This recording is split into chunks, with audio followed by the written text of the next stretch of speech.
A'udzubillahi minasyaitonirrajim. Bismillahirrahmanirrahim.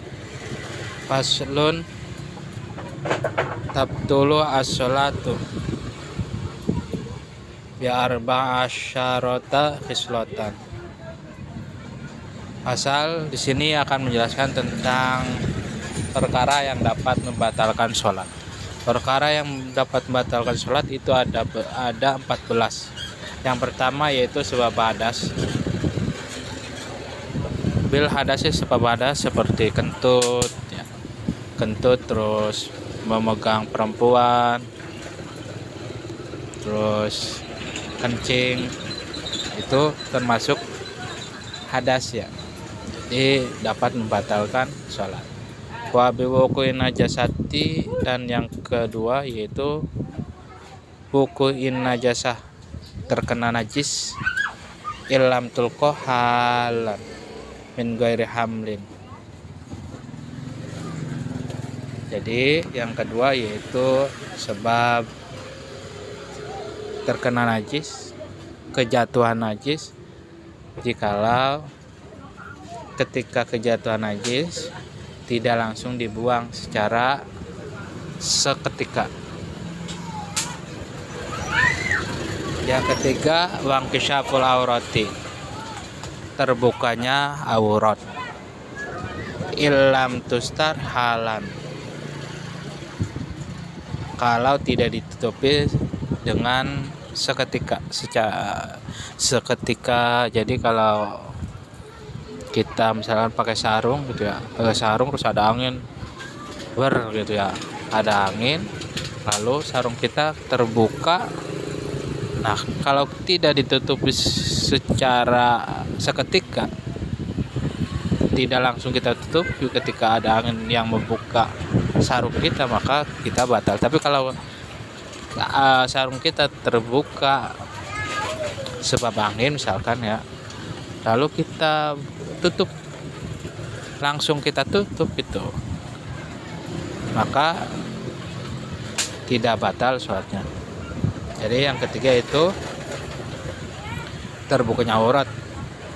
Yang keempat, wanutku biharfaini au biharfin mufhimin amdan, yaitu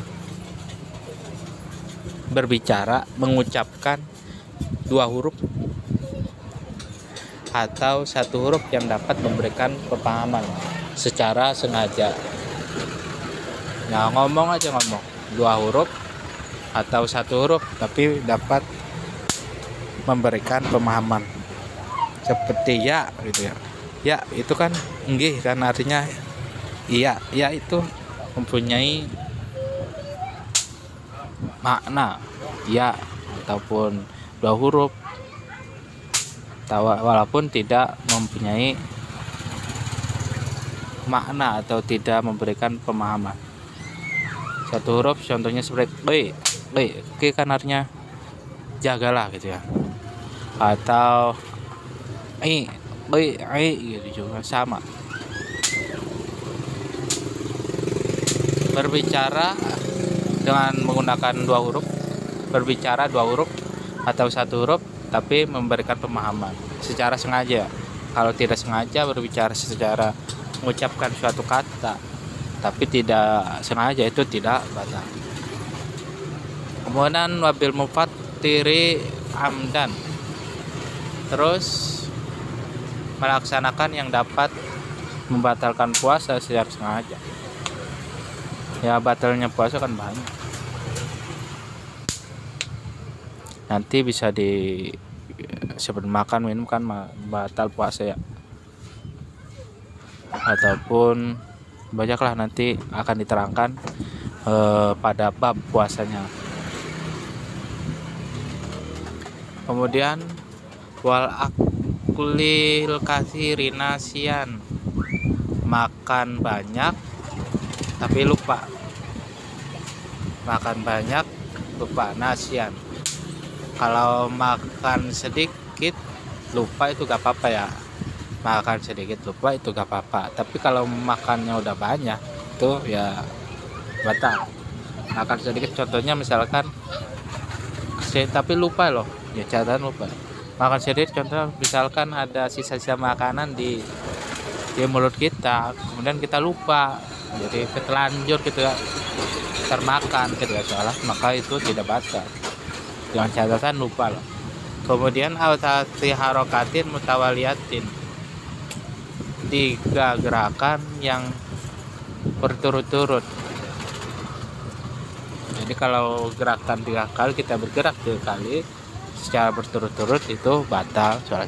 Tapi kalau gerakannya 3 kali tidak berturut itu tidak batal. Menurut satu kali kita gerak kemudian diam gitu ya, terus gerak lagi 1 kali terus diam lama terus bergerak lagi, itu tidak batal asalkan tidak berturut-turut. Kalau 3 kali berturut itu batal.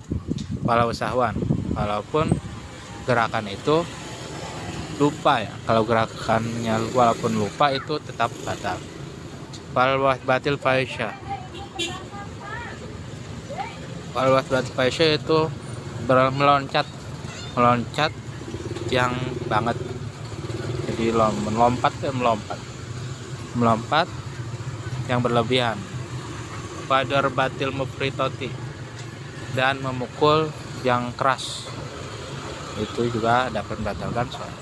Faziyadati ruknin fi'liyin amdan, menambahi rukun fi'il, rukun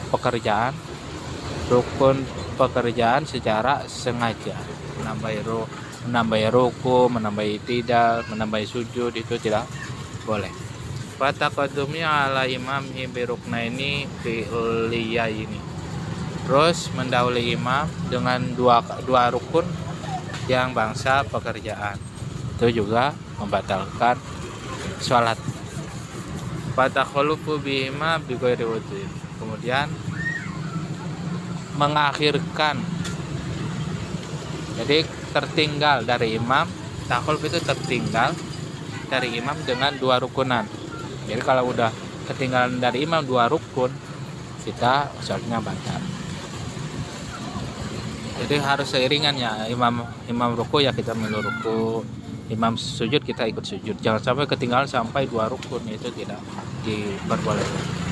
Wa niyatu qatis sholat, kemudian niat memutus sholat, sholatnya sudah udahan gitu kan, nah, ada niat memutus sholat, yaitu batal. Batal qatiha bisyai'in, terus menggantungkan niat sholat, menggantungkan putusnya sholat dengan sesuatu. Kalau hujan, saya sholatnya udah gitu, misalkan saya udahan sholat, saya putus sholat saya batalkan sholat saya, maka walaupun tidak hujan, karena menggantungkan niat, maka seketika itu, ketika menggantungkan niat, sholatnya batal. Kemudian yang terakhir watarodudi fi qatihima, terus yang terakhir ya tarodud fi qatiha, yaitu kita ragu-ragu, midar-midar, maksudnya antara iya atau enggak, putus kan sholat atau lanjut, putus sholat atau lanjut gitu. Nah itu artinya tarodud, lanjut atau sudah, lanjut atau sudah, ya batal seketika. Nah itulah batalnya sholat yang ada 14. Semoga bermanfaat. Wallahu a'lam bishawab.